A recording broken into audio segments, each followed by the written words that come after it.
Esse vídeo vai ser um pouquinho doloroso, principalmente para os parceiros dos borderlines que já viveram a idealização e a desvalorização. Essa é a pergunta mais frequente que eu recebo lá no Insta. E aquilo tudo que eu vivi no início foi real? Por que agora a pessoa border me trata como se eu não existisse? Simplesmente aquele paraíso que vivíamos desapareceu e hoje piso em brasas. Isso é o que eu mais ouço, trazido pelos parceiros e parceiras de borderline. E hoje eu estou aqui para resolver essa questão junto com vocês, trazendo uma explicação bem simples e rápida sobre tudo isso. Mas já aviso logo, vai doer um pouquinho. Assista esse vídeo até o final, curte, comente, compartilhe e se inscreva nesse canal. Eu sou Lete Amorim, psicanalista, pós-graduada em musicoterapia, especializada em transtorno de personalidade borderline, idealizadora e administradora do grupo Border Sem Filtro, a sua rede de apoio borderline, 7 dias na semana, inclusive finais de semana e feriados. E para familiares e afins de borderline, nós também temos um grupo onde a gente se encontra das 20h30 às 22 horas, todas as quartas-feiras, para palestras, debates e dicas de relacionamento interpessoal com o borderline.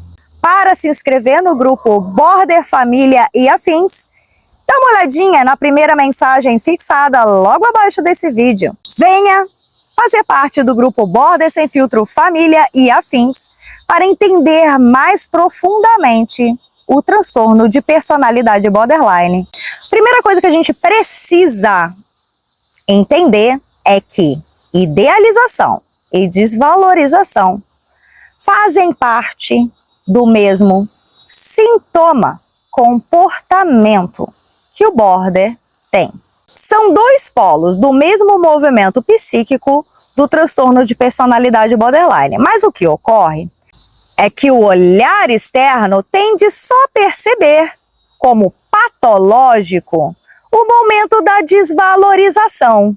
E há razões psicológicas e sociais para isso. A idealização é sedutora. Na fase da idealização, o border coloca o outro num pedestal. Aí, é claro, é gostosinho, o parceiro se sente único, amado, valorizado, admirado, quase que num jeito mágico. A intensidade do border aqui é vivenciada como um amor puro. E muitos não veem nisso um sintoma. E é exatamente por isso que a fase da idealização ninguém se questiona se é ou não patológico, porque se confunde com paixão e não como algo que é patológico, um sintoma, a idealização. Agora, indo para o polo oposto, a desvalorização fere o ego do outro. Quando esse ciclo muda, sai do polo da idealização e vai para o polo da desvalorização, o parceiro perde aquele lugar idealizado. Agora ele é criticado, julgado, cobrado, vigiado, até que as crises viram uma constante e ocorra o momento do corte, da rejeição, do abandono, do distanciamento desse casal. E o parceiro do border se sente usado, descartado, confuso. E aí, nessa dor, na experiência de viver essa dor, que o parceiro começa a enxergar a patologia. Ou seja, só quando o encanto se quebra, só quando o parceiro tem o ego ferido, só quando a dor narcísica do parceiro é atingida, é que o comportamento do borderline é percebido. Só que ele estava ali o tempo todo, naquela fase boa também da idealização. Só Só que não causava prejuízos para o parceiro, muito pelo contrário, inflava o ego dele. Deixava ele com uma sensação de ser único, de ser amado. E agora, ele sente que do céu ele foi direto para o inferno. E é exatamente essa frase que eles resumem os relacionamentos tidos com uma pessoa borderline. Aí é que tá. É porque na fase da idealização foi alimentada uma ilusão recíproca. O parceiro também se beneficia disso, só que inconscientemente. Ele no fundo gosta de ser o salvador, a alma gêmea, a pessoa única e especial, aquele que vai curar, resolver o problema todo existencial do outro. Então o parceiro entra em delírio junto.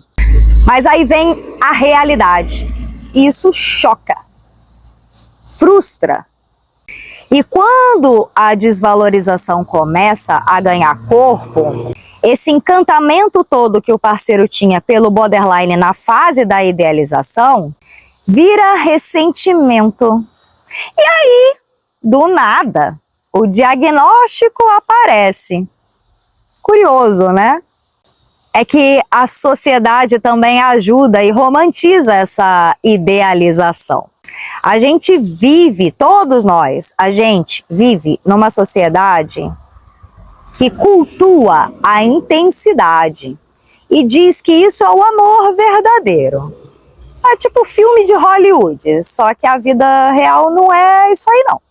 E por causa dessa fantasia hollywoodiana toda, que queremos trazer para a nossa realidade aqui de apenas seres humanos normais e mortais, esse comportamento idealizador de intenso amor, único, salvador, divino e perfeito, é até incentivado, sabe? Eu nunca amei ninguém como eu amo você. Você é tudo na minha vida. Sem você eu não vivo, não existo, Mas e quando essa intensidade toda vira dor? Quando algo acontece que frustra o borderline e a cabeça do border fica em looping naquela situação e a quebra da confiança acontece e os gatilhos de hipervigilância do borderline são ativados e ele fica ali monitorando tudo, super vigilante, aquela leveza, intensidade da fluidez, do amor intenso, delicinha, vem também com a mesma intensidade o medo do abandono, vem também com a mesma intensidade a frustração, as cobranças, e começa a vigiar, e começa a controlar. E isso para a sociedade é tóxico. Então, uma fase que é bonitinha, romantizada, hollywoodiana e faz carinho no ego do parceiro, é vista como ok. Mas quando chega na outro polo da intensidade border toda, da desvalorização, aí, meu irmão, é visto como patológico, loucura. Aí o border surge. E a pessoa, em geral, vai lá no Google pesquisar sobre esses comportamentos. E aí lê um monte de coisa lá no Google e se assusta. E aí me acha lá no Insta e faz uma mentoria comigo. Nossa, mas e tudo aquilo que eu vivi, que foi lindo, mágico, maravilhoso, único, que eu não consigo esquecer jamais? Era mentira? Por que essa pessoa do nada está se comportando assim, como uma completa alucinada? Pois é, eis aí. Idealização, desvalorização. Intenso. São dois polos do mesmo movimento psíquico que o borderline traz, te oferecendo o céu e o inferno. O grande problema é que não se vê a idealização como patológico. Se vê a idealização como uma coisa bonitinha, normal, sonhada até. Momento mágico, como amor daqueles únicos, sabe? Já a desvalorização é vista como loucura. Só que agora, entenda, ambas são expressões da mesma ferida, que é o medo do abandono. Então, não é que foi mentira o que você viveu. Foi real. Mas foi um pouco exagerado. Mas por ter sido gostosinho, não é visto como patológico. Só a parte ruim é vista como patológico. O border é muito mais complexo do que abrir o Google e ler os 9 critérios. Para conviver e ter um relacionamento saudável com o borderline, também é preciso que você, parceiro e parceira, rede de apoio, família, entenda a necessidade de um processo terapêutico na vida de vocês. Porque ninguém se relaciona sozinho. E se você se sentiu atraída por essa intensidade inicial da idealização do borderline, certamente você está buscando algo nessa intensidade que lhe falta. Pense sobre isso. Reflita.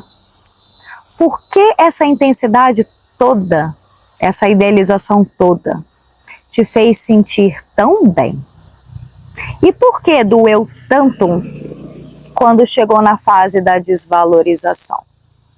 E o que ocorreu para que chegasse na fase da desvalorização?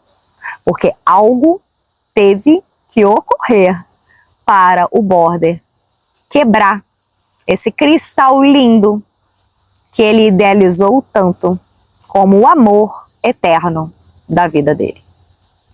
Pense sobre isso, reflita, se inscreva, curte, comente, compartilhe e até o próximo.